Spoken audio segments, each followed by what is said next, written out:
안녕하십니까. 제17회 제주포럼에 참석해주신 여러분, 지금부터 우크라이나 사태와 강대국 정치, 국제 평화를 위한 유엔의 역할과 다자주의의 미래 세션을 시작하겠습니다. 원활한 행사 진행을 위해서 휴대전화는 매너 모드로 전환해 주시길 바랍니다. 본 행사는 한국어, 영어로 동시 진행됩니다. 통역을 원하시는 분께서는 자리에 놓여진 통역기를 착용해 주시기 바랍니다. 한국어는 1번, 영어는 2번입니다. 네, 그럼 이번 세션의 자장을 소개해 드리도록 하겠습니다.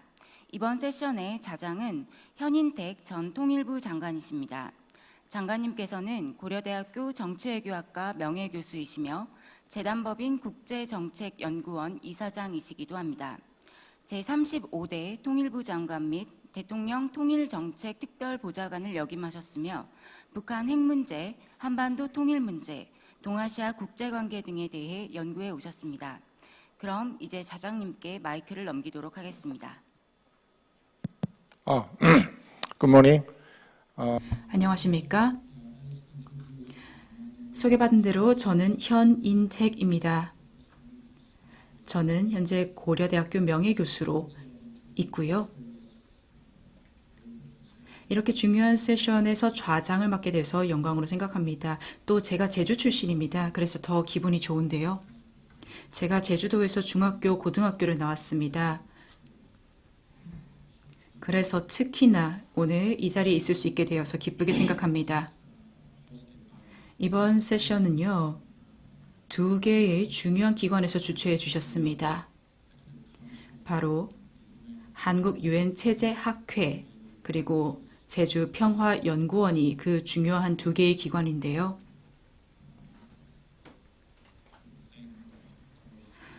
이 양 기관 모두에 감사의 인사를 드리고 싶습니다. 특히 한국 유엔 체제 학회 학회장님 그리고 제주평화연구원 연구원장님 감사드립니다.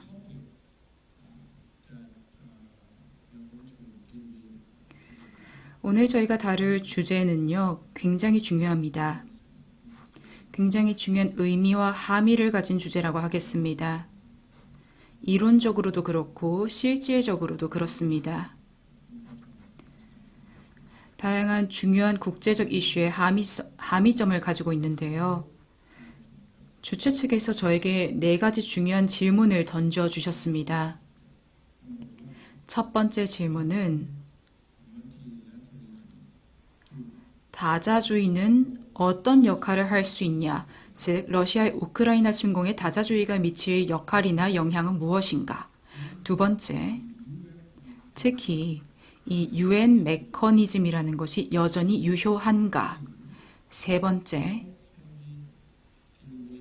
어떻게 하면 지금 현재 가열되어 있는 열강 간의 경쟁, 예를 들어서 미국, 러시아, 중국 간의 경쟁에 어떻게 대처할 수 있을까?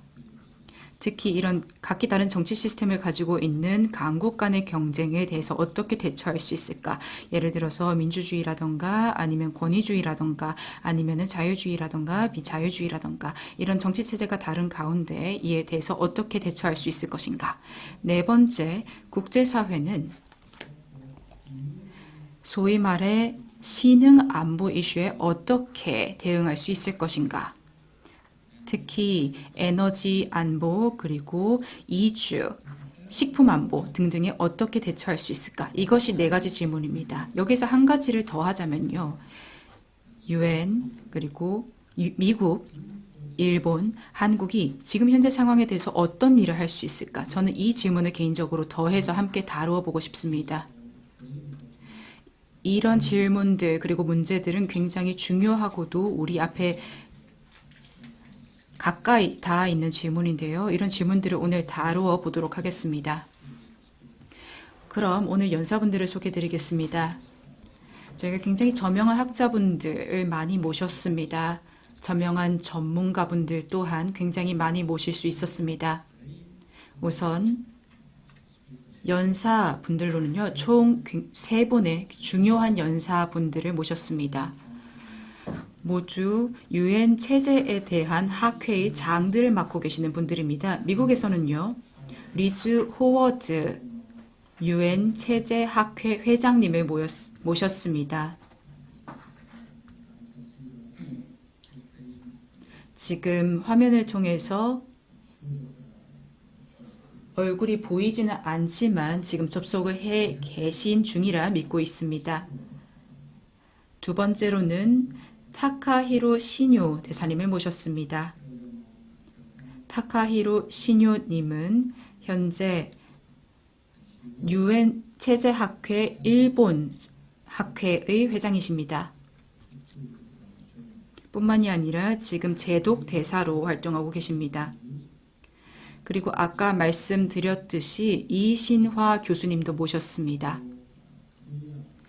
이신화 교수님은 한국 유엔 체제 학회장으로 활동을 하고 계시고요.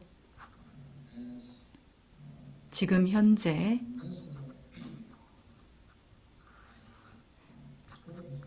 대사로 임명이 되셨는데요. 구체적으로 북한 인권 국제 협력 대사로 임명이 되셨습니다. 윤석열 정부에서 이렇게 새롭게 직을 맡게 되셨습니다.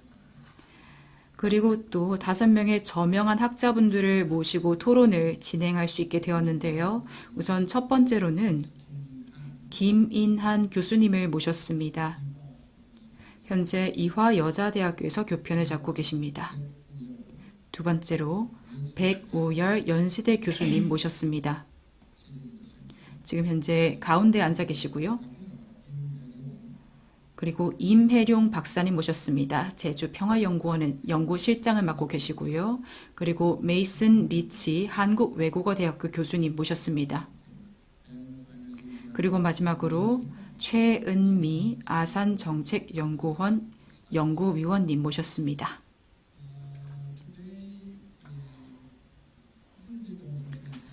조금 안타까운 것은요. 저희 시간 제한이 굉장히 엄격합니다. 저에게 80분이 주어졌는데요. 제가 그 중에서 벌써 몇 분은 쓴 것 같기 때문에 이제 마이크를 넘겨야 될 것 같습니다. 각 연사분들께는 약 15분 정도 드리겠습니다. 15분 동안 발표를 청해 듣도록 하고요. 그리고 각 토론자분들께는 약 5분의 시간을 드리겠습니다.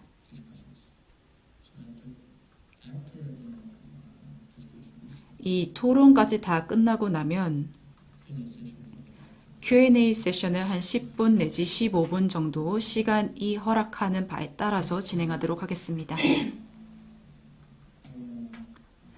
그럼 여기까지 말씀드리고요. 첫 번째 연사분을 소개해드리도록 하겠습니다. 하워드 교수님 부탁드립니다. Okay. She is still, connecting the internet. So, 아직까지 인터넷으로 접속하고 있는 걸로 알고 있어서 그렇다면 타카히로 시뇨 대사님께 먼저 말씀을 부탁드리도록 하겠습니다. 시뇨 대사님.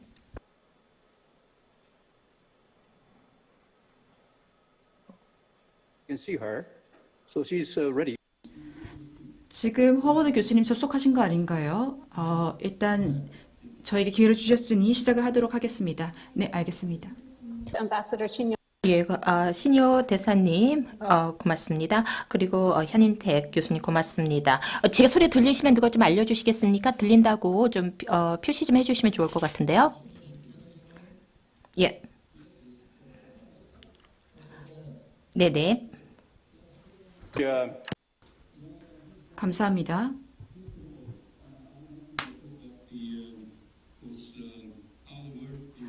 우선 현재 지금 세상이 어떤 상황인지에 대해서 먼저 말씀을 드리도록 하겠습니다.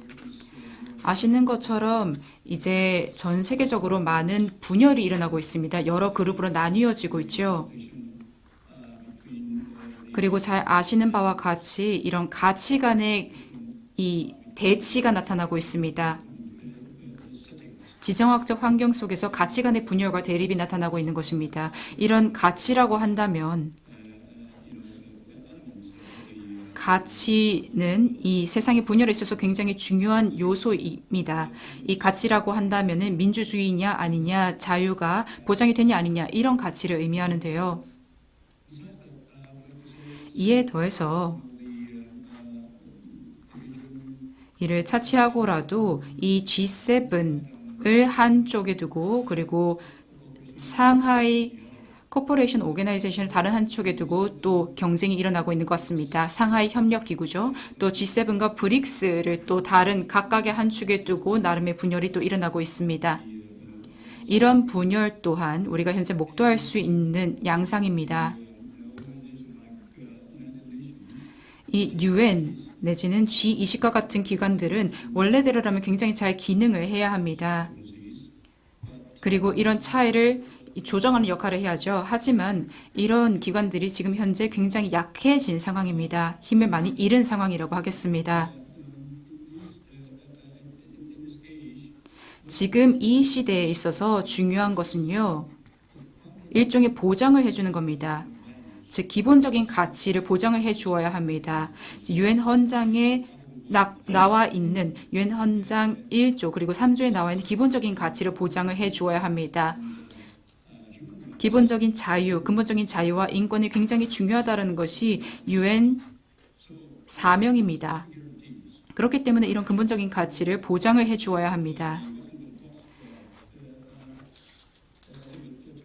제가 한 2년 전에 워싱턴 포스트 기사를 본 적이 있는데요. 굉장히 재미있는 글이 있었습니다.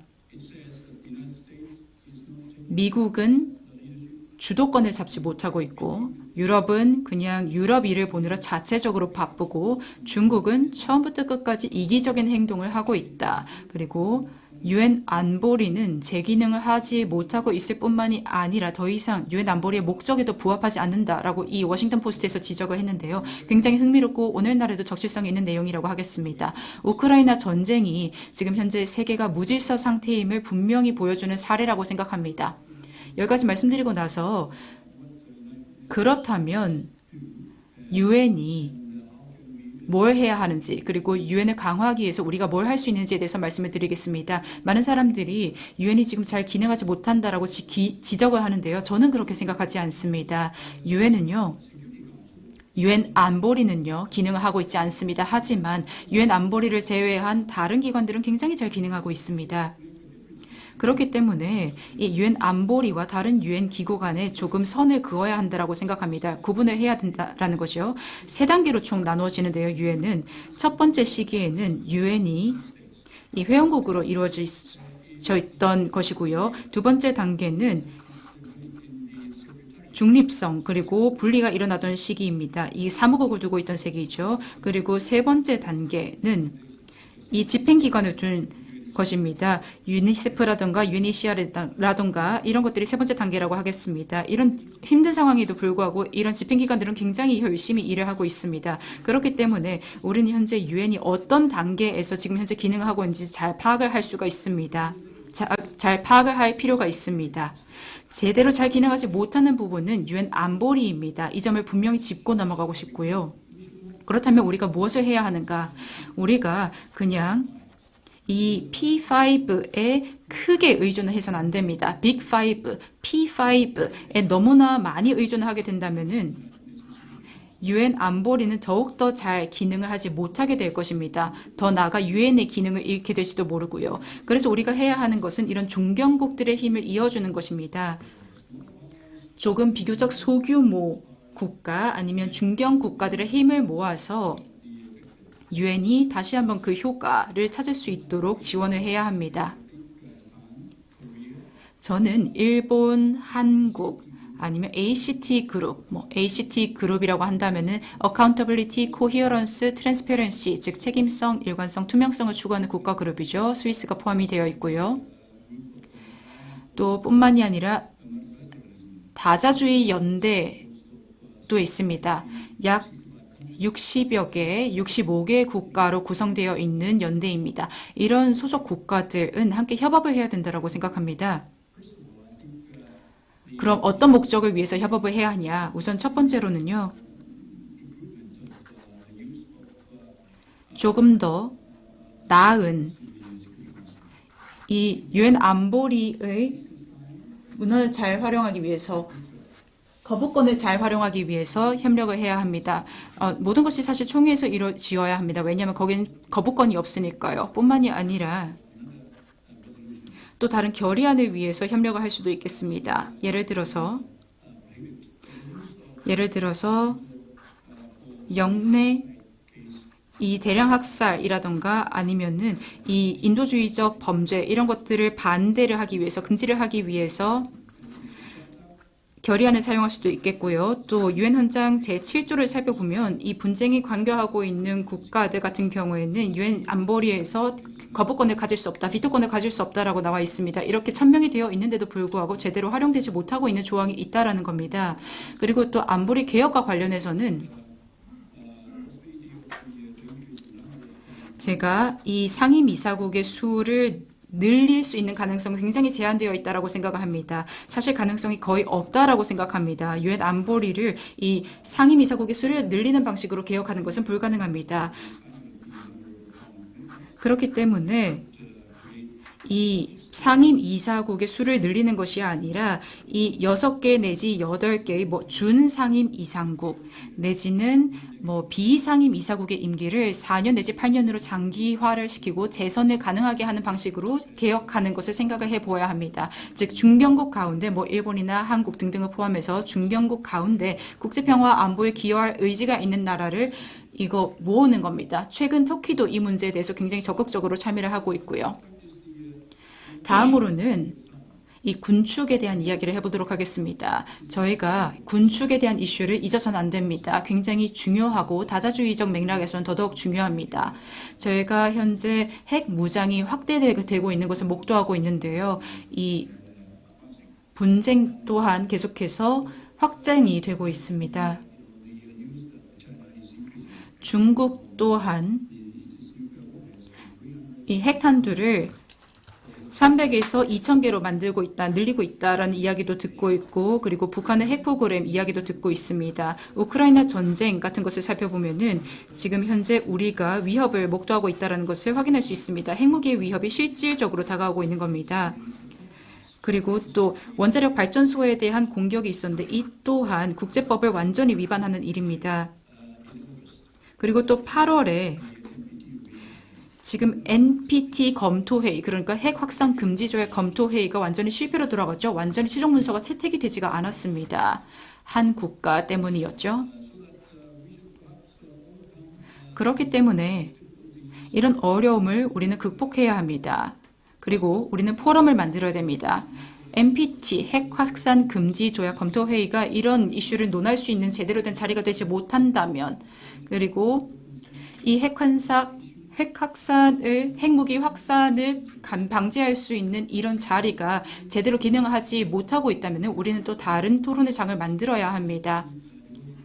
예를 들어서 이 G7 정상회의에 이 군축에 특화된 특별 세션이 있었는데요. 사실 근데 가장 최근에 이런 군축 특별 세션이 열린 것이 굉장히 예전 일입니다. 1988년 일이죠. 그렇기 때문에 이제 우리는 제4차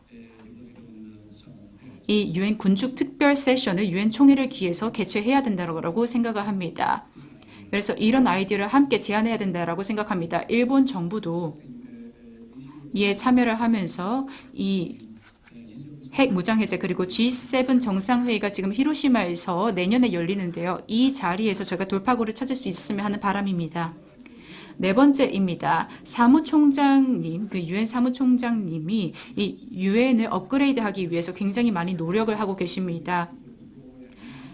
사무총장님이 더 적극적인 역할을 할 수 있도록 하기 위해서, 그래서 유엔의 더 적실성을 찾아갈 수 있게 하기 위해서 많은 노력을 하고 계시는데요. 이 구테레스 사무총장님 같은 경우에는 최근에 일종의 리포트를 냈습니다. 소위 말해서 우리 공동의 어젠다라는 제목의 이 리포트를 지난해 9월에 발표를 하셨는데요. 여기에서 평화를 위한 새로운 어젠더를 제안을 하셨습니다. 구테레스 사무총장님이 이 어젠다를 작성하시고 이 보고서를 통해서 발표를 한 것입니다. 지금 이 냉전이 끝나 가운데 이 새로운 평화 어젠다가 무엇인지 설명을 하시고 이 어젠다 하에서 많은 제안을 하실 수 있을 것입니다. 예를 들어서 이 상세 내용으로 이 기관의 개혁이라던가 아니면 어떻게 하면 이런 대치 상태를 극복하고 어떻게 하면 다자주의를 더욱더 발전시킬 수 있는지를 좀 더 구체적으로 제시하는 것이 구테우스 사무총장님이 할 수 있는 역할일 것입니다. 그리고 다음으로 어떻게 하면 다자주의를 강화할 수 있을까요? 안타깝지만 이렇게 말씀을 드려야 될 것 같습니다. 지금 현재 민주주의 국가들이 사실 비민주주의 국가보다 조금 그 수가 적은 것 같습니다. 세력이 적은 거죠. 87개 민주주의 국가 그리고 93개 비민주주의 국가가 있습니다. 그러니까 진짜 말 그대로 숫자가 이렇게 차이가 나는 겁니다. 저희가 국가가 민주주의 국가이든 그렇지 않든 간에 일단 국가 간의 분쟁 그리고 대치 상황은 피해야 합니다. 왜냐하면 사실 자기가 원하는 정치적인 체계, 정치 체계를 선택할 자유가 있기 때문입니다. 민주주의는 정치 체계의 한 예일 뿐이죠. 그냥 민주주의가 최고다라고 마냥 외칠 수는 없는 노릇입니다. 그러니까 정치 체제를 고르는 것은 주권 국가라면은 누구나 마음대로 정치 체제를 선택할 수 있는 자유가 있다라는 것을 우리가 인정을 해야 됩니다. 다만 유엔 헌장을 살펴보면 민주주의에 대한 단어라는 것이 나와 있지 않습니다. 굉장히 흥미로운 내용이죠.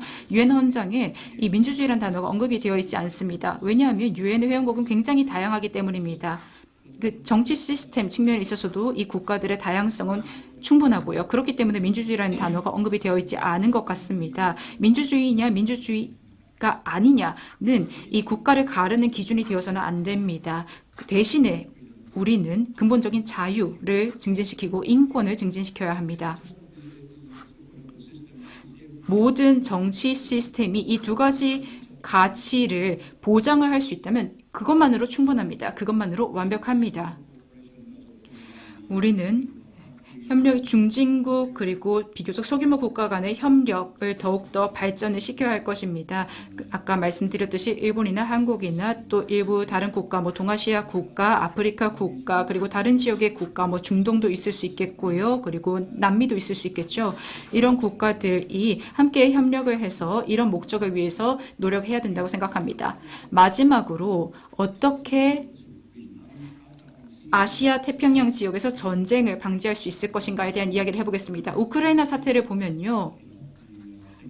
지금 이 전쟁이라는 것이 저희가 완전히 도외시할 수 없는 가능성이 되어가고 있습니다.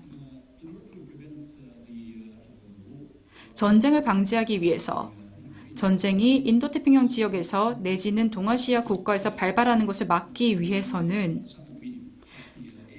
저희가 전체 아시아 국가들이 만나서 회의를 하는 자리를 만들 수 있어야 됩니다. 아시아 국가 전체 그리고 미국, 중국, 러시아 그리고 이런 이 강대국들이 다 개입을 그리고 관여를 해야 할 것이고요. 그리고 저희가 공동으로 법적 구속력이 있는 문서를 작성을 하고 체결을 해야 합니다. 이를 바탕으로 현재 상황을 유지하고 뿐만이 아니라 지금 현재 현황을 바꾸지 않을 것이며 그리고 강제로 현재 상황을 바꾸지 않겠다는 원칙을 천명해서 이런 문서를 만들어내야 합니다. 그리고 또 신뢰 구축 조치라던가 인권의 증진 이런 것들을 보장해야 된다라는 것을 법적 구속력이 있는 문서를 통해서 천명할 필요가 있습니다. 1975년에 그때 당시 냉전 시기에서 모든 유럽 국가들이 그리고 미국 국가들이 한데 모였습니다. 그리고 동서양의 35개국이 모여서 헬싱키 최종 의정서를 체결을 했습니다. 1975년이었죠. 이런 문서를 바탕으로 냉전이 끝날 때까지 유럽의 평화를 우리가 유지를 할 수가 있었습니다. 그렇기 때문에 아시아 측면에서도 이런 노력을 기울여야 한다고 생각합니다. 저희는 이미 아세안 리전 포럼, 그러니까 아세아 지역 포럼을 가지고 있습니다. 이런 아세안 지역 포럼을 활용을 해서 우리가 법적 구속력이 있는 문서를 만들어낼 수 있도록 해야 할 것입니다. 그냥 선언문이 아니라 정말 법적 구속력이 있는 문서여야 합니다. 감사합니다. Thank you, Ambassador Shin. The time. 고맙습니다. 시간 잘 지켜주셨습니다. 예, 정말 시간을 딱 지켜주셨네요. 저는 대사님께서 하신 말씀을 뭐 요약을 하거나 뭐 정리를 하진 않겠습니다. 그러나 대사님께서 말씀하신 마지막 부분이 정말 중요한 것 같습니다. 지금 저희가 아세안 지역 포럼과 같은 여러 가지 기전이 있어서 이를 통해서 인도 태평양 지역에서 문제를 해결하고자 하고는 있지만 대사님께서 말씀하신 것처럼 또 대사님께서 강조하신 것처럼요. 새로운 안보 다자주의를 아태 지역, 이 아시아 지역에서 뭐 출범시키는 것, 세우는 것 굉장히 에 대해서 말씀하셨는데 굉장히 중요한 것 같습니다. 자, 리즈 하워드 박사님께서 연결이 되셨는데요. 하워드 박사님 들리십니까? 준비되셨나요? 다들 들리시나요? 예, 15분 드리도록 하겠습니다. 예, 말씀 부탁드리겠습니다. 예, 고맙습니다. 제가 오늘 아침에 지금 제가 있는 워싱턴 DC 저녁인데 말씀드릴 수 있는 기회를 주셔서 고맙습니다. 신효 대사님 다시 이렇게 만나 뵙게 돼서 반갑습니다. 신효 대사님께서는 제 목소리가 잘 안 들린다고 하셨는데 다른 분들은 어떠신가요? 만약에 현장에서 제 목소리를 키워주실 수 있다면 도움이 될 것 같긴 합니다. 신효 대사님 제 목소리 들리시나요? 예, 신효 대사님께서는 소리가 더 클 필요가 있다고 말씀하셨습니다. 기술팀께 말씀을 드리도록 하겠습니다. 제 PPT 자료가 있는데 PPT 자료 올려주시겠습니까? 띄워주시겠습니까? 아니면 제가 화면 공유를 할까요? 어떻게 할까요? 네, 고맙습니다. 네, 잘해주셨네요. 감사합니다. 여러분 고맙습니다. 제가 좀 약간의 기술적인 문제가 있어서 바로 발표 못한 거 죄송합니다. 신효 대사님께서는 4가지 질문에 대해서 답변을 하셨는데 저도 그 답변 대부분에 대해서 저도 동의를 합니다. 근데 저는 일부 답변에 대해서는 좀 다른 방향에서 말씀을 드리도록 하겠습니다. 그런데 저는 우선 다자주의가 무엇인지에 대해서 먼저 상기를 시켜드리고요. 그리고 난 다음에 UN 안보리의 그 효과성 또는 유효성에 대해서 말씀을 드리도록 하겠습니다. 제 고향인데요. 제가 밤에 이렇게 일하는 거 싫어하는 제 고향이 보셨고요. 자, 저는 자유주의와 그리고 이제 정권의 유형들, 민주주의 그리고 이제 권위주의에 대해서 말씀드리고 그리고 난 다음에 예, 오늘날 가장 커다란 국제적인 문제 그리고 이제 해결책에 대해서 말씀을 드리도록 하겠습니다. 예, 아마 제 고양이가 좀 같이 있을 것 같습니다. 예, 슬라이드 좀 바꿔주시겠습니까? 예, 슬라이드 바꿔주시기 바랍니다. 다음입니다. 예, 고맙습니다. 예, 저희 첫 번째 질문은요. 바로 이 다자주의의 이제 부정주의, 그다음에 긍정적인 쯤인데 특히 이제 러시아의 이제 우크라이나 침공과 관련돼서 그렇습니다. 존 러기는 다자주의를 이렇게 정의를 하고 있습니다. 그러니까 다자주의는 일반화된 행동 원칙에 기초해서 세계국 이상의 국가 간의 관계를 조정하는 제도이다라고 얘기를 하고 있습니다. 그러니까 여기 말씀하시는 것처럼 3개국 이상에서 일반화된 행동 원칙에 기초해서 그러니까 규범과 규칙과 이제 제도에 기초한 거라는 것이죠. 그런데 사실 미국에서는 이 다자주의가 좋은 의미를 갖지 않습니다. 미국 사람들은 모든 미국 사람들 그렇지 않지만 그러니까 조금 이렇게 7개의 발음이 돼야 되는 발음 단위로 나뉘는 단어를 미국 사람들 좋아하지는 않습니다. 마들린 얼브라이트 전 장관께서는 이런 말씀을 하셨습니다. 사람들이 다자주의가 굉장히 끔찍한 단어라고 생각을 하고 또 발음하기도 이제 힘들어 하지만 결국은 이제 다자주의라는 것은 이제 파트너십이다. 그러니까 국가들끼리 항상 함께 협력하는 것이다라고 정의를 해 주신 바가 있습니다. 그래서 결국은 국가들이 같이 협력한다는 거죠. 그게 다자주의입니다. 다자주의는요, 국가 기준입니다. 그러니까 국가들이 서로의 주권을 인정해야 된다는 얘기가 되는 겁니다. 그리고 또 다자주의는 각 국가의 이제 주권 그리고 국가들 간의 어떤 주권적인 관계를 얘기하는 겁니다. 그런데 러시아가 우크라이나를 침공한 것은 바로 이런 다자주의의 기본적인 원칙에 위반되는 것입니다. 그러니까 바로 이제 이 주권주의를 훼손하는 것이죠. 따라서 다자주의에 대해서 부정적인 영향을 미치는 것이죠.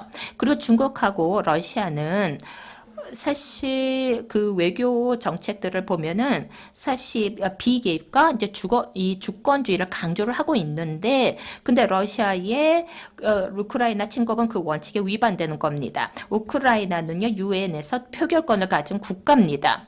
아주 초기 스탈린은 그 벨라루스하고 우크라이나가 이 총회에서 이제 투표권을 갖기를 원했기 때문에 우크라이나는 항상 투표권이 있었던 국가입니다. 우크라이나의 그런 주권은 굉장히 오랫동안 인정이 돼 왔다는 것입니다. 이 뭐 소련 연방이 해체되고 난 이후부터가 아니라 뭐 처음부터 그랬다는 것이죠. 자, 다음 질문입니다. 유엔 안보리의 그 유효성 그리고 이제 전쟁과 평화에 있어서의 유효성 보도록 하겠습니다. 국제법, 그러니까 전쟁과 평화에 있어서 국제법은요. 그러니까 이게 국가 간의 전쟁 그리고 이제 내전하고 이제 이걸 구분을 하고 있습니다. 그 국가 간의 전쟁이 있는 거고요. 이걸 다루는 국제법이 있고요. 그 다음에 내전에서 이제 일반인들의 권리를 다루는 그러한 또 국제법도 있습니다. 그런데 이러한 이제 내전이 사실 외부 그 주체가 이제 참여하는 경우가 있습니다. 그러니까 국제화된 내전이죠. 그래서 지금 이런 경우에는 사실 국제법에서 다루어지고 있지 않습니다. 여기에 대응할 수 있는 국제법이 없다는 얘기죠. 그리고 또한 유엔 안보리는요. 사실 이 내전에 대해서는요. 어떻게 보면 굉장히 효과적이었습니다. 내전을 뭐 평화유지군이라든지 뭐 등을 통해서 많이 줄여왔습니다. 저도 이제 평화유지군에 대해서 오랫동안 연구를 해봤는데 사실 여러 이제 문헌들을 보면은 사실 평화유지군이 굉장히 효과적이었다고 나오고 있습니다. 그렇게 안 보일 수는 있지만 사실 효과적이었습니다. 그리고 근데 사실 지난 8년간 평화유지 작전이 없었습니다. 그러니까 평화유지군은 굉장히 성공적인 개입 방식이고 또 유엔이 잘하는 방식이긴 했는데도 불구하고 지난 8년간의 평화유지군의 작전이 없었다는 겁니다. 자, 다음 슬라이드를 보도록 하겠습니다. 이제 이 그래프를 보이시면요. 이 유형별 무장분쟁이 나와 있습니다. 세계 2차 대전 이후가 되는데요. 회색으로 표시가 되어 있는 것이 바로 식민주의 전쟁인데 이미 끝났죠. 그 다음에 이제 초록색이 내전이 되겠습니다. 그리고 차트 중간 부분에 보시면은 이 내전이 이제 줄어드는데 이건 평화유지군 덕분입니다. 그 다음에 오렌지 색깔 보이시죠? 이것이 바로 국제화된 내전입니다. 그러니까 내전에 국제적인 주체들이 참여하는 겁니다. 그러니까 대리전이 아닙니다. 근데 내전인데 다른 나라의 군인이 들어와서 직접적으로 싸우는 거죠. 시리아, 뭐 리비아, 그리고 뭐 예멘이 그 예가 되겠습니다. 그리고 맨 밑에 보시면은 국가 간 전쟁이 나와 있습니다. 그러니까 진한 회색으로 표시가 되어 있는데 이게 아마 가장 놀라운 부분이 아닌가 생각을 합니다. 이걸 통해서 알 수가 있는 것이 그 안보리 그리고 또 유엔 체제가 국가 간의 전쟁을 막는데 굉장히 효과적이었다는 것입니다. 그러니까 이렇게 국가 간의 어떤 군사적인 분쟁이 있을 때요. 사실 이제 모든 국가마다 국경 분쟁이 있죠. 사실 뭐 국경 분쟁이 없는 그 어떤 나라도 사실 저는 모릅니다. 그러니까 만약 뭐 아시면 말씀해 주시면 좋을 것 같아요. 제가 알기로는 거의 없습니다. 거의 대부분 다 국경 분쟁이 있는데 근데 이렇게 군사화된 국경 분쟁이 있을 때, 그러니까 폭력적인 사태가 발생했을 때요. 세계 대전 이후 이제 50번 정도 유엔 안보리에서 결의안을 만들었고요. 그렇게 됨으로써 긴장을 해소했습니다. 그게 맨 밑에 표시가 되어 있습니다. 그러니까 유엔 안보리가 이렇게 군사화된 그런 국가 간의 그 분쟁을 잘 규제를 해왔다는 겁니다. 그런데 우크라이나 전쟁은 이 밑에 있는 이 검정색 회색이 적용이 안 될 수 있다는 겁니다. 그러니까 한마디로 국가 간의 전쟁이 가능해진 시대가 다시 돌아왔다는 얘기입니다. 자, 다음 슬라이드요.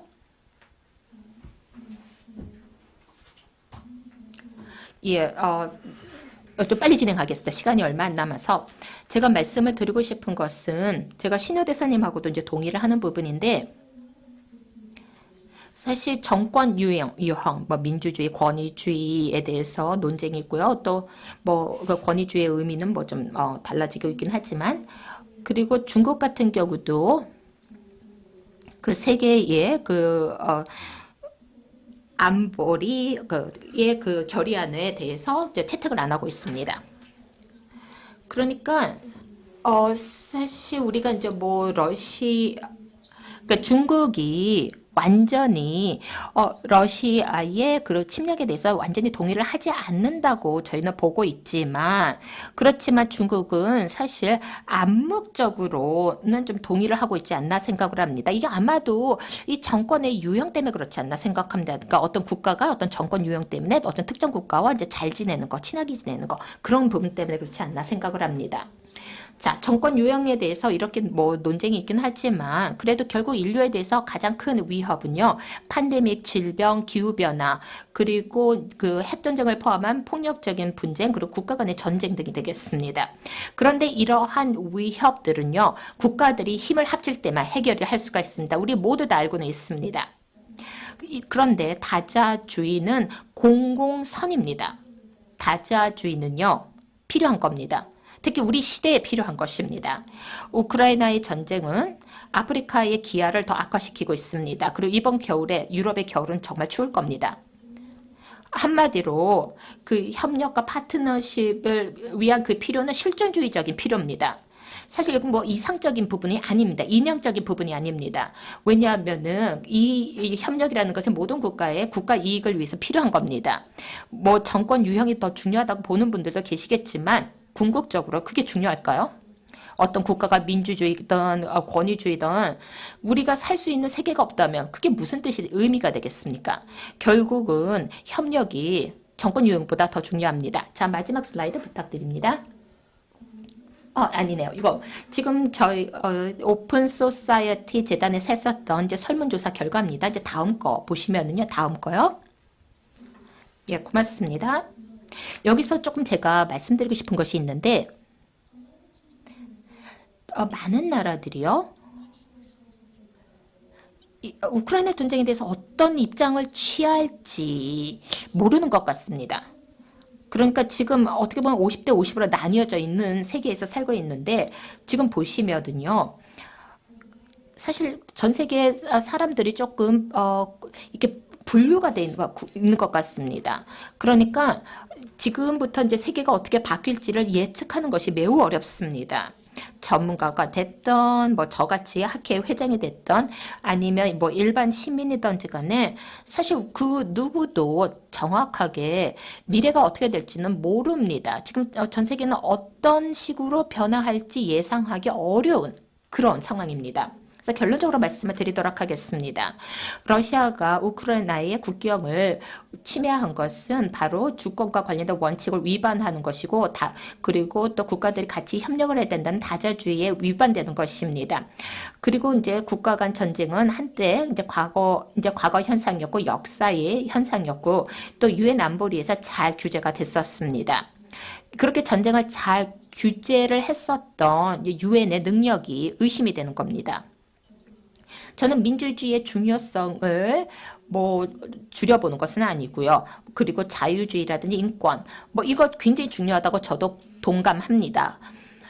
그렇지만 인류에 대한 위협은 여기에 대처하는 것이 그 어느 때보다 중요하다고 생각합니다. 협력은 어떻게 보면 이상주의적인 목표가 아니라 모든 국가의 이해에 부합하는 겁니다.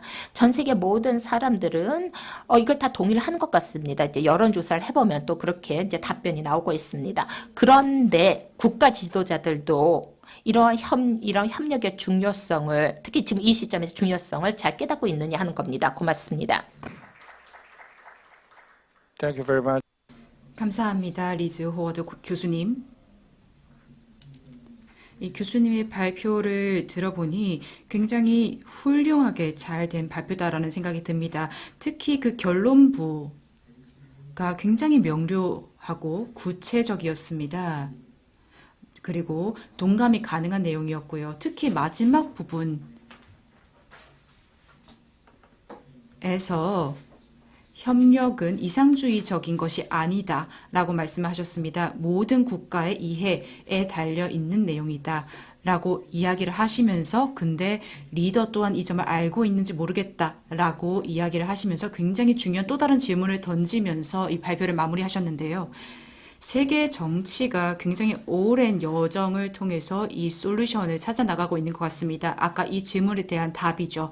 답을 찾고자 하고 있는 것 같은데 이 질문에 대해서는 안타깝게도 또 다른 긴 여정을 통해야만 지금 던져주신 질문에 대한 답을 가까운 미래에 내찾을 수 있지 않을까 생각합니다. 그럼 우리가 뭘 해야 될까요? 우리가 뭘 할 수 있을까요? 네. 감사합니다. 하워드 교수님. 굉장히 훌륭한 발표 너무나도 잘 들었습니다. 다음으로는 세 번째 연사분을 모시도록 하겠습니다. 이신화 교수님이십니다. 부탁드립니다.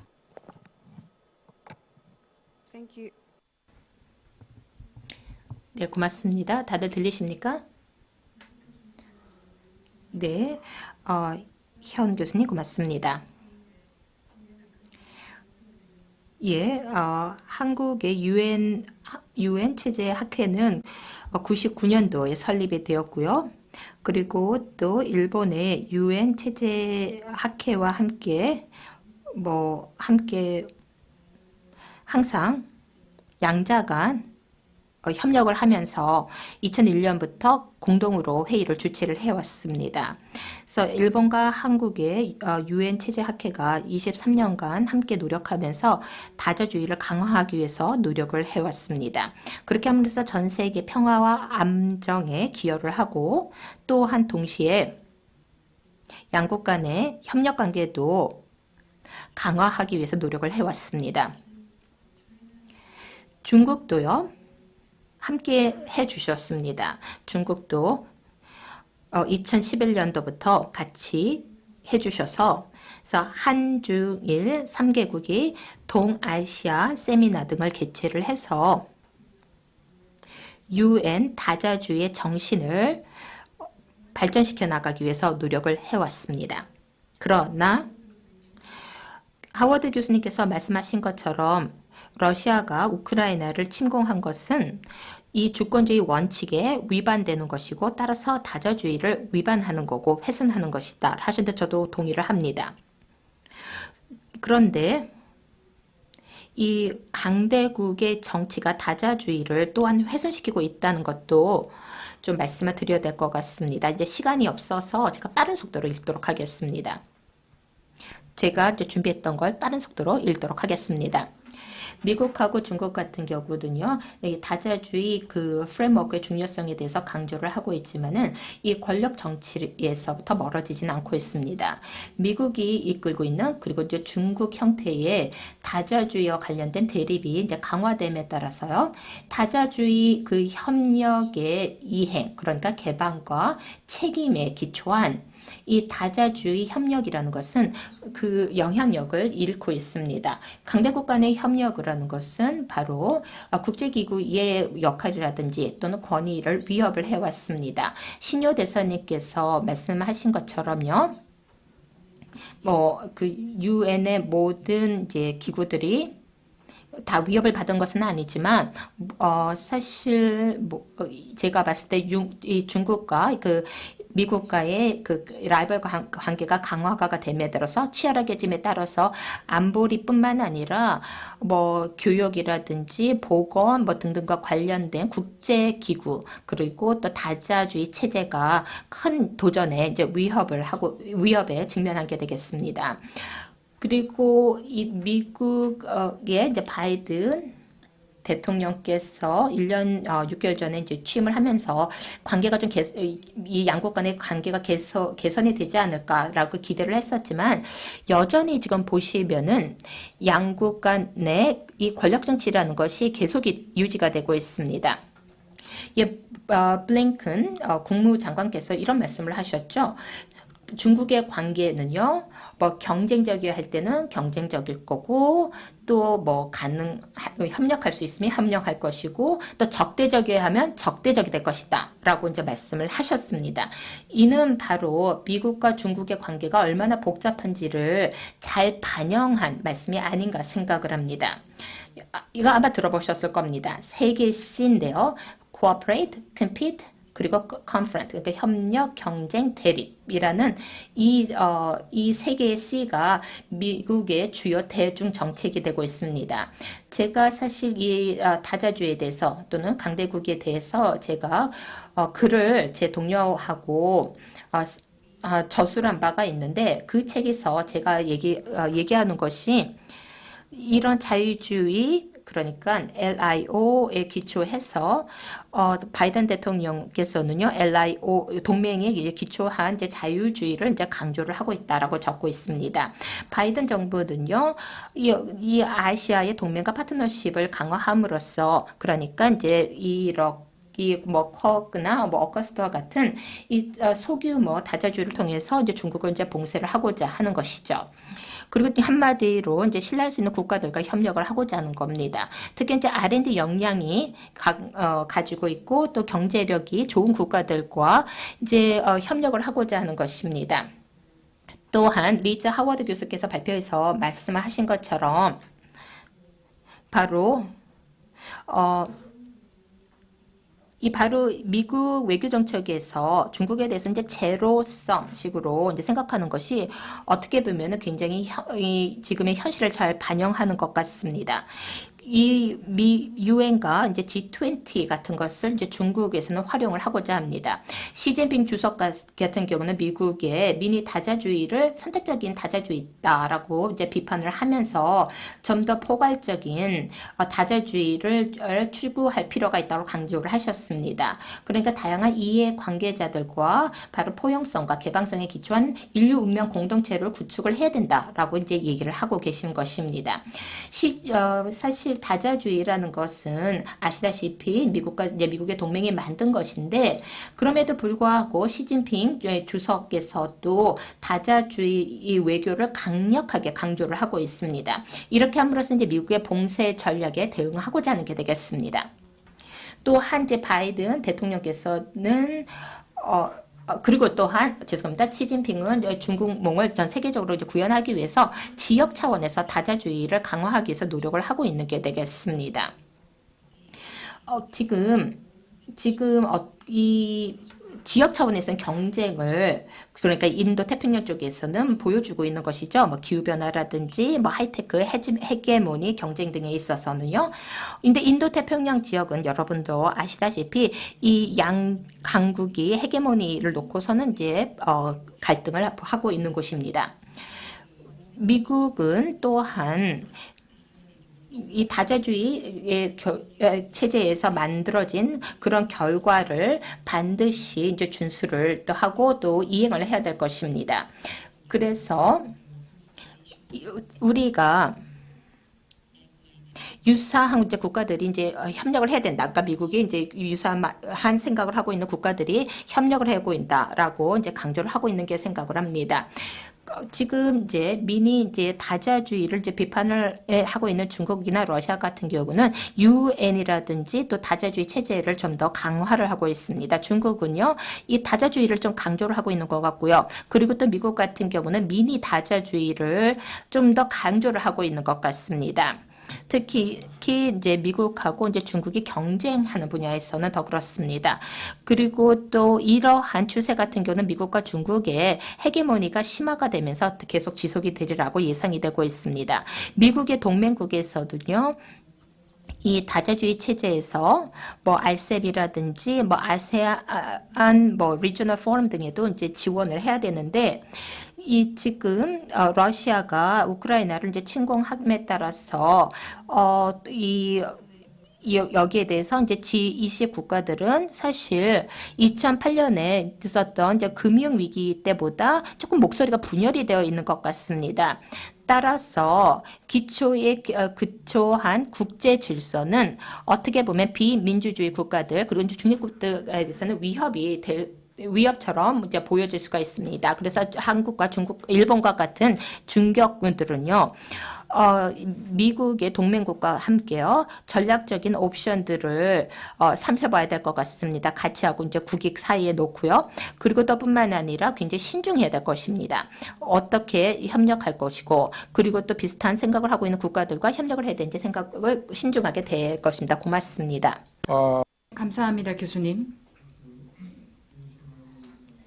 이신화 교수님께서는요, 제 동료이십니다. 고려대에서 같이 가르치고 있고요.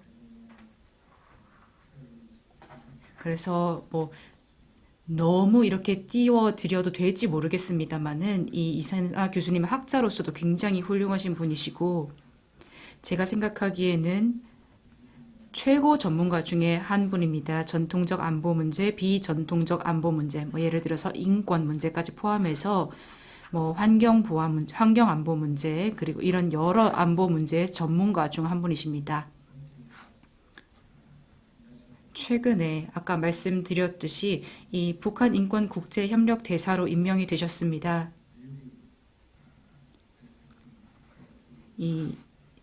이 교수님께서 굉장히 활발하게 이 북한 인권 국제 협력 대사로도 활동하시는 모습을 기대하겠습니다. 네, 감사합니다, 교수님. 이제 토론자분들에게 마이크를 넘겨드릴 때가 된 것 같습니다. 우선 첫 번째로는 김인한 이화여자대학교 부교수님을 모시도록 하겠습니다. 김 교수님 부탁드립니다. 네, 감사합니다. 들리십니까? 네, 들리시죠? 좋습니다.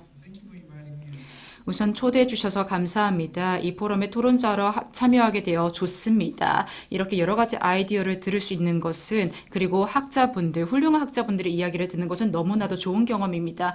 약간 굉장히 특권을 받은 것 같은 너무나도 영광스러운 기분입니다. 몇 가지 흥미로운 이 개발 상황, 이 발전 상황부터 보도록 하겠습니다. 러시아 우크라이나 전쟁의 최근 동향을 보면요, 조금 아이러니하지만 전쟁이 약간 긍정적인 영향이 있었던 것 같습니다. 다자주의에 대한 긍정적인 영향이죠. 이 다자주의 기관들이 더 탄탄해지고 있습니다. 왜일까요?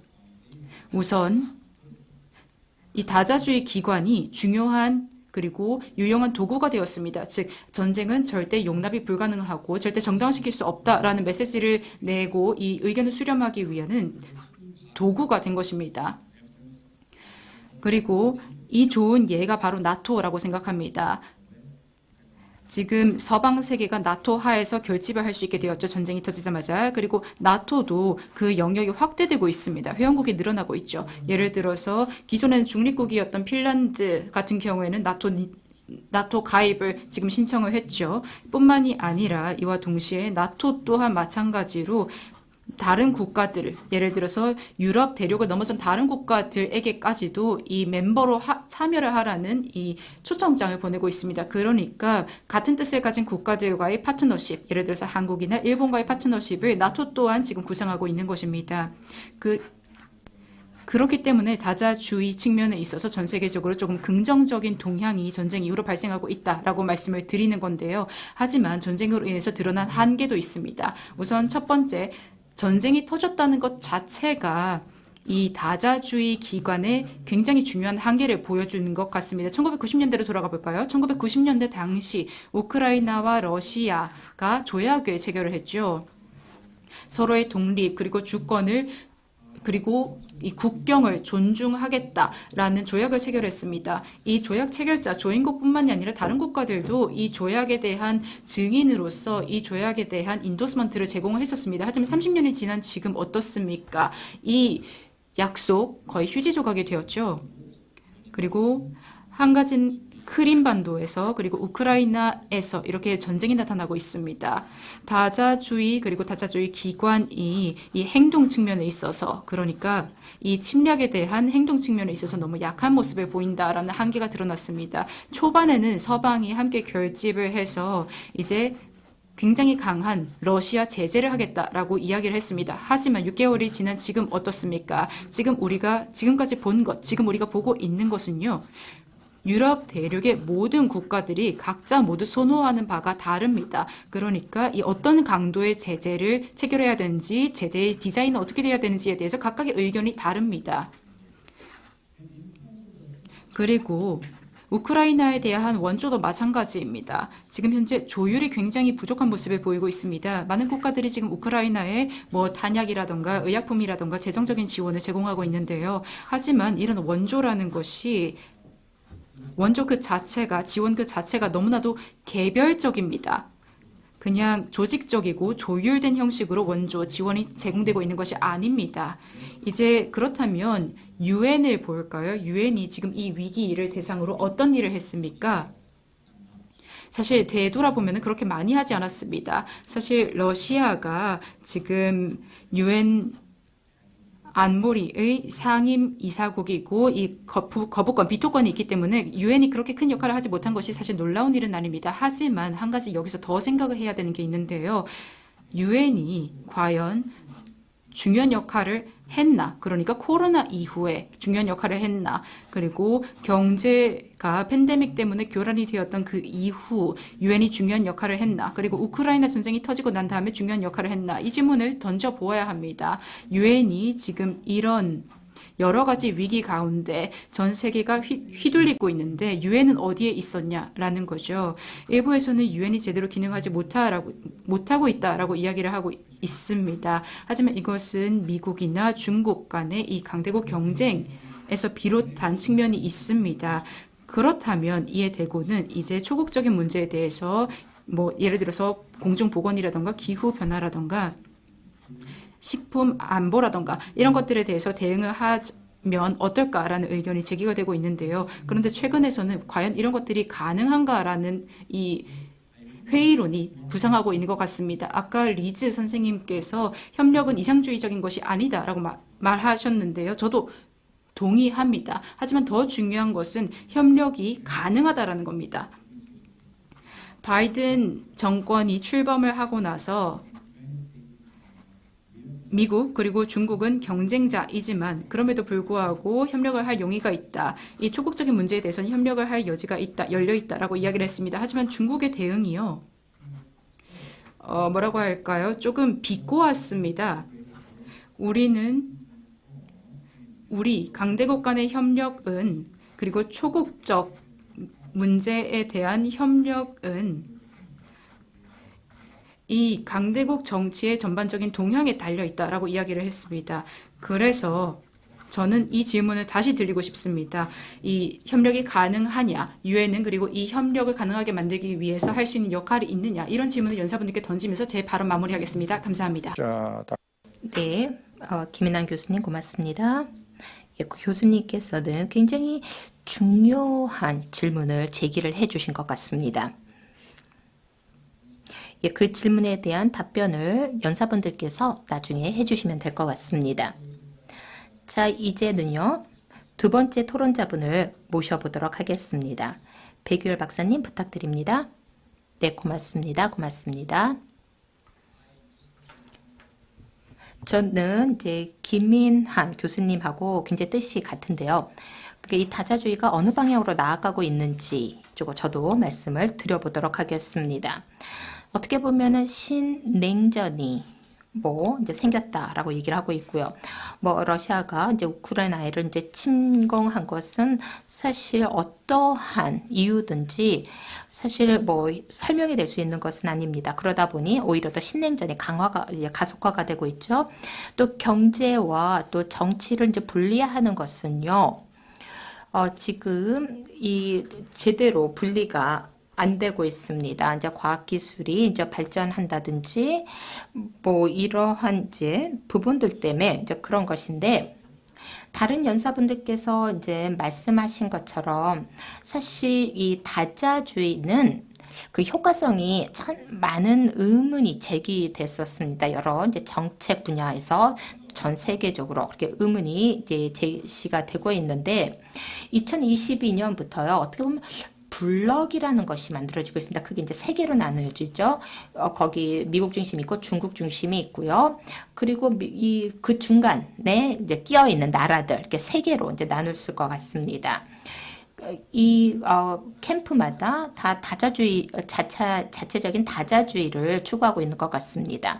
또는 이제 뭐 3개국에서 이제 15개국 정도로 구성이 되어 있는 미니 그 다자주의를 이제 추구하는 그러한 이제 국가들도 있습니다.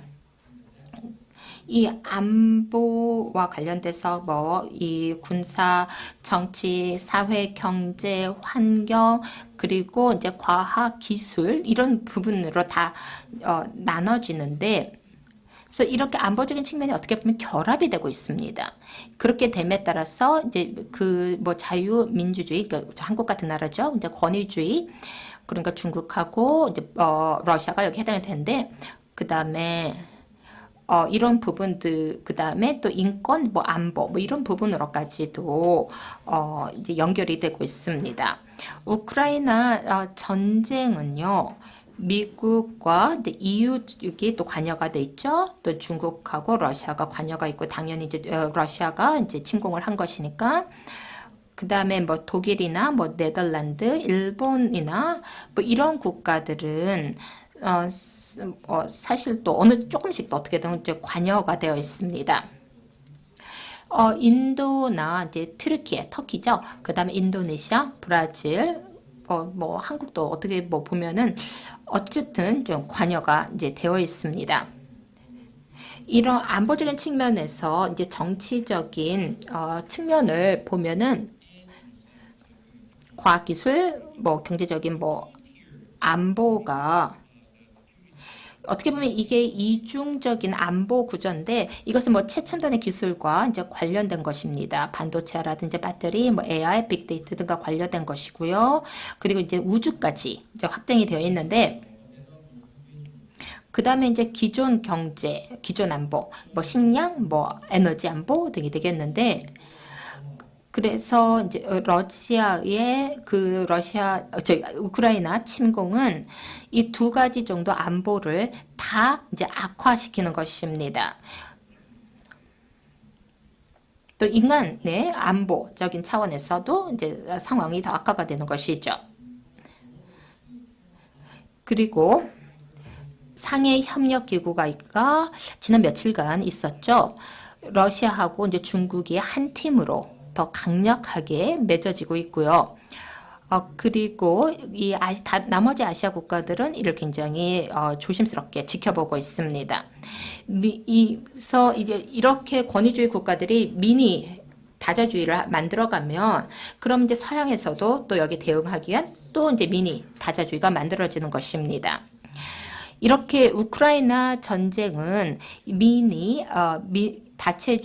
이 다자주의가 더 많이 이제 생기게끔 하고 또 경제 그리고 과학 기술 안보를 좀 더 이제 치열하게 만들고요. 또 우주라든지 하는 또 새로운 분야에서의 안보적인 문제가 이제 생겨나게끔 하고 있습니다. 그렇게 함으로써 이제 각 국가들이 스스로요, 이 다자주의적인 차원에서 스스로를 이제 정의를 하게끔 만들고 있는 것입니다. 뭐 이상적인 상황은 아니죠. 다자주의의 발전이라는 측면에서 봤을 때 바람직한 상황은 아닙니다. 그렇지만 이것이 현실입니다. 우리는 이러한 이제 블록이 형성이 되는 것에 관심을 가져야 됩니다. 다자주의가 지금 부정적인 이제 영향을 지금 받고 있기 때문에 저희는 유라시아라든지 뭐 유럽 등지에서 특히나 지금 이 추세가 더 두드러지고 있는데 이런 부분도 살펴봐야 될 것이고 또 인도태평양하고 이제 대서양 지역에서도 경제, 기술, 안보적인 측면에서 봐서도 분명히 이 미니 다자주의적 그리고 이제 대형 이제 다자주의적인 형태가 나타나고 있습니다. 러시아의 우크라이나 전쟁은 미국과 서양 국가들이 전 세계적으로 무슨 일을 하게끔 강요를 하고 있습니다. 그리고 또한 중국도 물론 어떻게 보시면 아까 다른 분들도 말씀하신 것처럼 미니 이제 다자주의를 좀 더 강화시켜 나가고 있습니다. 유엔의 역할은 사실 더 약화가 되고 있는 것 같습니다. 새로운 냉전이 생겨나고 있습니다. 이런 상황에서 다자주의가 어떤 방향으로 나아갈까요? 우크라이나 전쟁이 가능한 한 이제 빨리 이제 종결이 돼서 다자주의를 최적화해서 평화와 번영을 전 세계적으로 경고히 만들어 가기를 바라지만 현재로서는 큰 가망성은 없는 걸로 보입니다. 고맙습니다. 배구 백 박사님 감사합니다. 굉장히 탄탄한 주장을 펼쳐주셨습니다. 이제는요, 바로 세 번째 토론자분을 모시도록 하겠습니다. 메이슨 리치 교수님이십니다. 부탁드립니다. 네, 감사합니다. 저도 지금 이 제주평화연구원 측에 이 세션을 마련해 주신 점에 대해서 감사 인사드리고요. 또 제주도 측에도 감사 인사드립니다. 케이컨 그리고 이신화, 저는 아예 대놓고 너무 훌륭한 학자시다라고 말씀을 드릴게요. 저는 이 문제 그리고 북한 인권 문제를 이신화 교수님만큼 더 잘 다룰 수 있는 부분 없다라고 생각을 하고요. 최 박사님도 마찬가지입니다. 여기 계신 모든 스태프분들 그리고 연사분들 모두 존경하고 감사합니다. 러시아 그리고 우크라이나 침공 같은 경우에는 그리고 국제 질서 같은 경우에는 많은 위협을 받고 있습니다. 하지만 조금 긍정적인 측면도 있습니다. 많은 연사들이 이 점에 대해서 말씀을 이미 해주셨죠.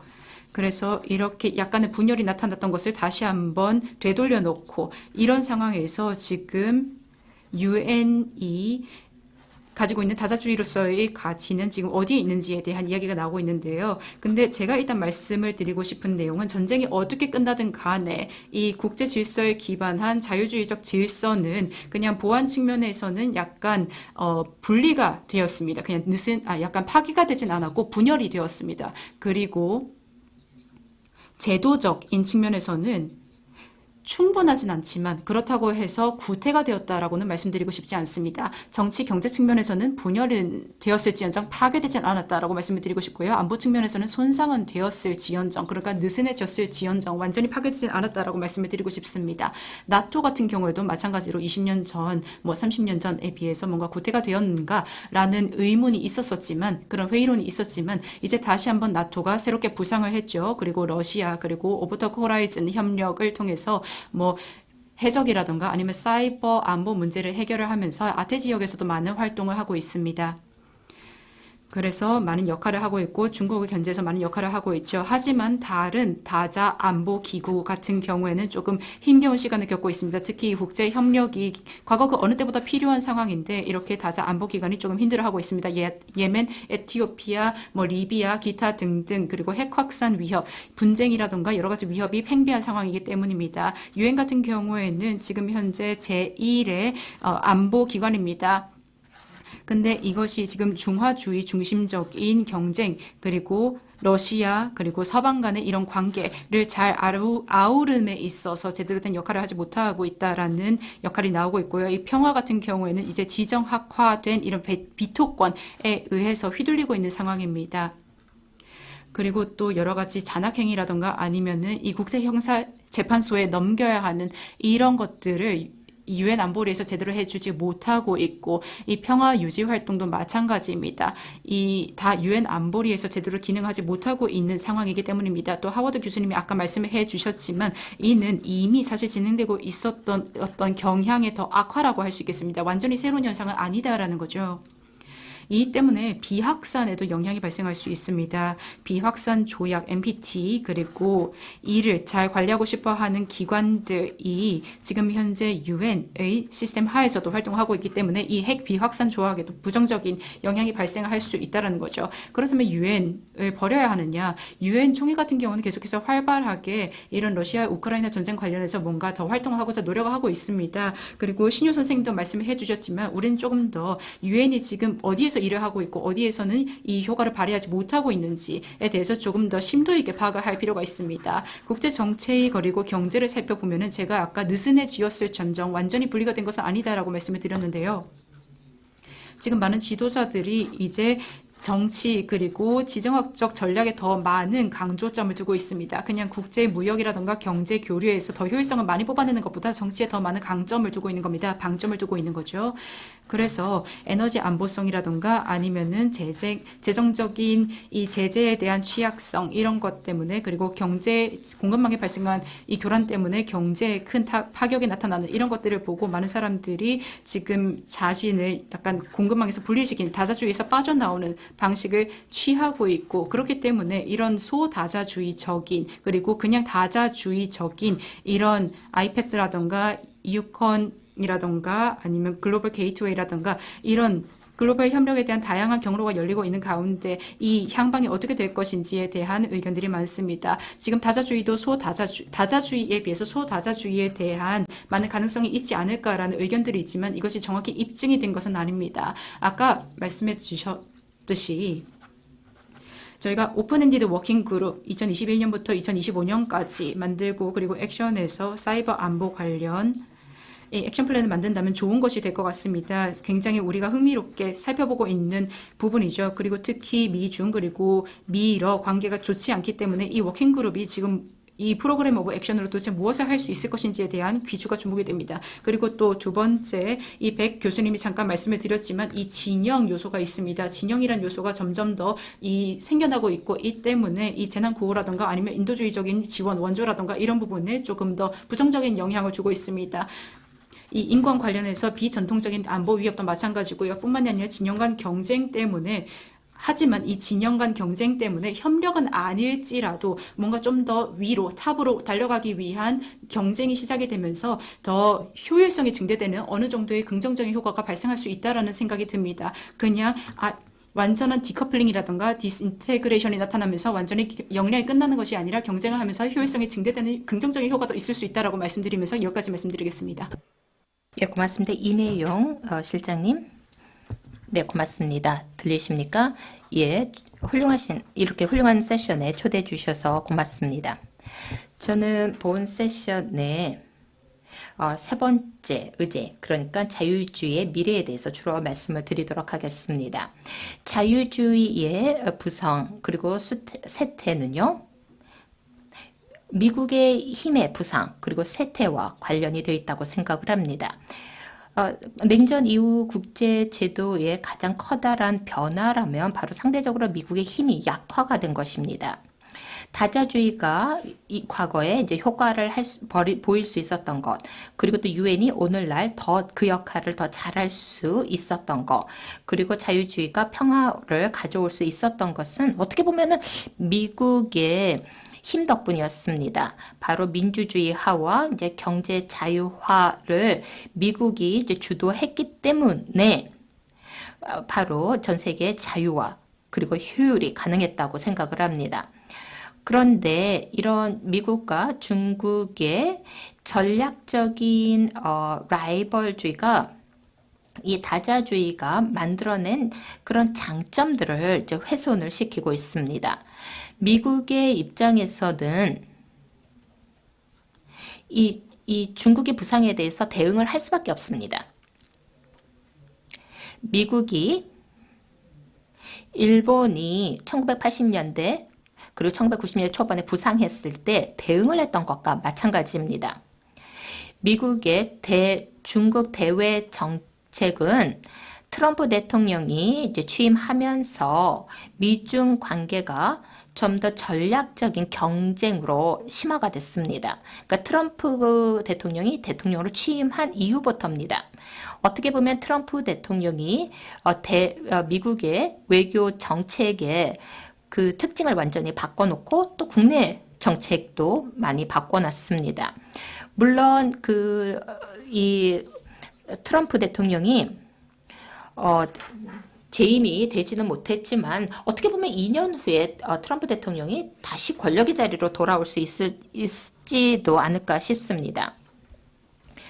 그리고 이제 자유주의 그리고 있어서 중요한 것이 미국의 정책입니다. 이제 미국은 지금 아시다시피 이제 강대국인데 그 국내 정치가 이제 국제 정치에 큰 영향을 미치게 됩니다. 자군 국가들 또 중견국들의 이제 국내 정치라는 것은요, 사실 국제 정치 체계에 영향을 받습니다. 그러나 이러한 강대국 같은 경우는 사실 오히려 국내 정치가 국제 정치 체제에 영향을 오히려 미칠 수가 있습니다. 바로 이런 일이 지금 전 세계 국제 정세에서 일어나고 있습니다. 그러니까 자유주의가 지금 국내적으로 또 국제적으로 크게 어려움을 겪고 있는 이유가 미국과 영국 같은 그 자유주의를 시작한 국가들이 오래전에 시작했던 이 노력들을 안 하고 있기 때문에 그렇습니다. 경제적으로 보면은 미국의 국내 경제가 사실 또 국내 정치가 이 전 세계 자유주의에 큰 역할을 하는데, 이제 트럼프 대통령이 사실 뭐 위스콘, 와이어밍, 펜실베니아 같은 주에서 이제 승리를 이제 할 수 있었던 것은, 그러니까 트럼프 대통령이 그 대학을 졸업하지 못한 사람들, 뭐 미네소타, 아이오와, 미시간, 오하이오, 펜실베니아에서 이 10% 이상의 표를 득표할 수 있었던 것은 바로 이 사람들이 신자유주의로 이제 타격을 받았고, 또 여기에 대한 반발로 이제 트럼프 대통령을 선택을 한 것입니다.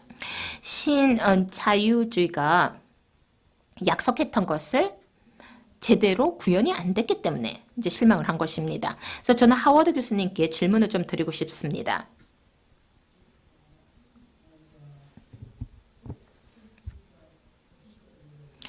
자유주의의 미래가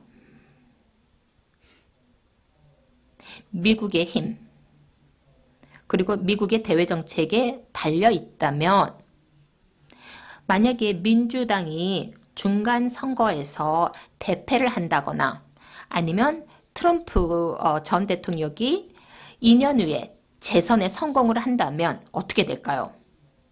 이것이 미국 대외 정책에서 자유주의 어젠다가 어떻게 타격을 받을 것인지, 이러한 미국의 국내 정치가 향후 자유주의에 어떤 영향을 미칠지 말씀을 해주시기 바랍니다.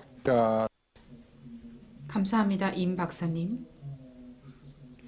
우선 마지막 토론자분들을 먼저 모시겠습니다. 최은미 위원님입니다. 시간 세이브를 해드려야 될 것 같아서 간단하게 질문만 던지겠습니다.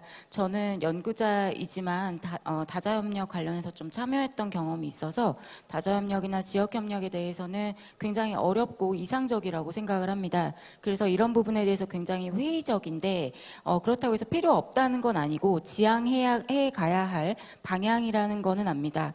하지만 우리가 생각할 때 할 수 있는 것과 할 수 없는 것, 그리고 실현 가능한 것이 무엇인지 알아야 된다고 생각을 하고, 여기에 대한 목표 설정이 좀 필요하다고 생각을 하는데요. 그러면 다자협력을 할 때 어떤 수준까지 가야 우리가 다자협력을 했다라고 말할 수 있는 건지, 그리고 뭐 아까 전에 신유 대사님께서 법적 구속력이 있는 문서가 있어야 된다 이런 말씀을 하셨는데, 그 문서가 있다고 하더라도 안 지켜지는 경우들도 많거든요. 그러면 그럴 경우에는 어떻게 해야 되는 건지, 그리고 이미 많은 다자협력 체제가 있기 때문에 그럼에도 불구하고 우리에게 부족한 게 무엇인지, 이런 부분들에 대한 질문만 던지도록 하겠습니다. Well, as I, as I understand. 네. 제가 이해하기로는 그 질문은 다자주의의 이제 근본적인 문제와 관련된 질문이 아니었나 생각을 합니다. 지금 시간이 안타깝게도 2분밖에 남아있질 않습니다. 제가 원래는 청중분으로부터 질문을 그리고 코멘트를 이제 받으려고 했었는데, 참 안타깝게도 그럴 수 있는 이제 시간적인 여유가 없는 것 같습니다. 지금 이 자리에 이제 40여 명이 함께 해주시는데 현장에요. 정말로 감사드립니다. 저는 연사분들께는 조금 시간을 조금 드렸으면 합니다. 그래서 연사분들께서 답변도 하고 코멘트도 할 수 있는 기회를 드릴 수 있도록 하겠습니다. 우선 예, 신유 대사님께 먼저 시간을 드리도록 하겠습니다. answers and comments. 질문에 대한 답변과 코멘트 부탁드립니다. 네, 대사님. 네, 처장님 감사합니다. 제가 그냥 몇 마디만 드릴 수 있을 것 같아요. 이 다자주의에 대한 이야기 그리고 소다자주의에 대한 이야기를 할 때 사실 이 소다자주의, 다자주의가 제대로 잘 기능하지 않고 있다. 그리고 소다자주의와 다자주의는 다르다라는 이런 담론이 많습니다. 그런데 미국에서는 그냥 유엔에서는 굉장히 힘이 있다라기보다는 오히려 약간 제한적인 역할을 하고 있다라고 생각을 합니다. 유엔이 굉장히 중요한 역할에게 맡긴다면, 유엔에게 굉장히 중요한 역할을 맡기게 된다면 실패를 할 것입니다. 그렇기 때문에 저는 오히려 지역적인 차원의 기관 혹은 이 강대국의 힘을 사용해서 우리가 가지고 있는 문제에 대한 솔루션을 뭐 디지털적으로 경제적으로 해결할 수 있는 방안을 찾아야 된다고 생각합니다. 즉, 우리가 사용해야 하는 것은 이 소다자주의 세팅에서의 메인 파트를 사용을 하고 활용을 하는 겁니다. 그리고 유엔이 여러 가지 기관을 모으고 그리고 유엔 헌장에 있는 제8장에 담겨 있는 내용을 잘 활용을 해야 합니다. 제가 마지막으로 말씀을 드리고 싶은 내용은 저희가 총회를 좀 더 잘 활용해야 된다고 생각합니다. 안보리가 아니라요. 안보리가 지금 현재 기능을 상실한 상태라면 우리가 이 이슈를 안보리가 아니라 총회로 옮겨서 다루어야 합니다.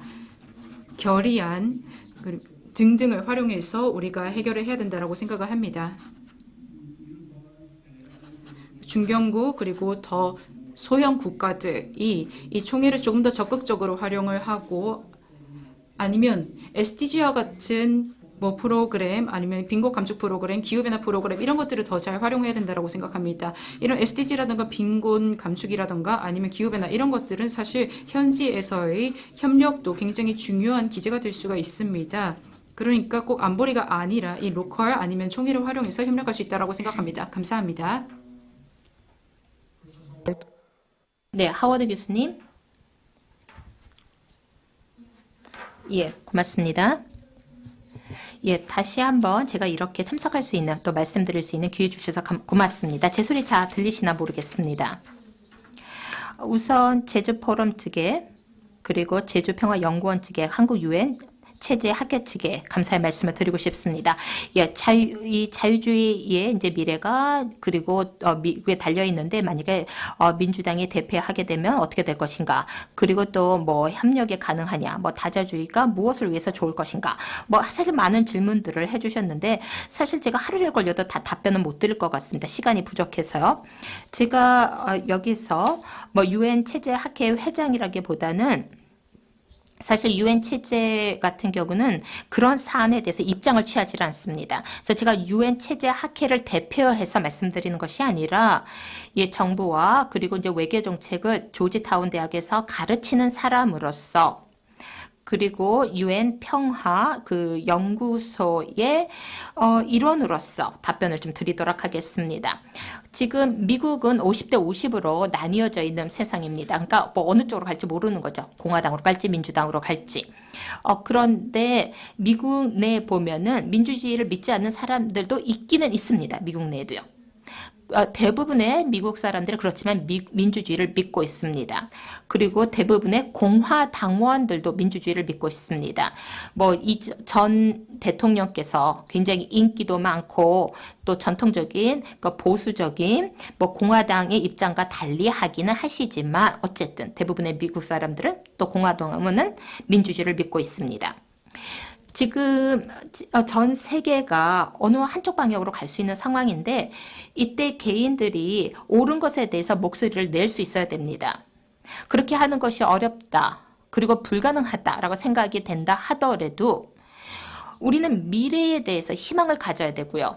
우리 스스로를 위해서 그리고 우리의 아이들 또 우리의 손주들을 위해서 계속해서 모든 사람들이 중요하게 여기는 가치들, 그러니까 비개입과 주권주의를 지켜나가야 될 것입니다. 그렇게 그리고 또 우리가 생존하기 위해서는 다양한 이슈에 대해서 협력을 해야 됩니다. 이렇게만 말씀드리겠습니다. 고맙습니다. Thank you, Professor. 감사합니다. 저희 시간이 이미 지났습니다. 하지만 세션 마무리를 하기 전에 다시 한번 감사 인사를 드리고 싶습니다. 이 컨퍼런스에 참여해 주신 여러분들, 그리고 이 조직해 주신 분들 감사합니다. 그리고 청중 여러분들 감사합니다. 네, 감사합니다. 이것으로 세션 마치겠습니다.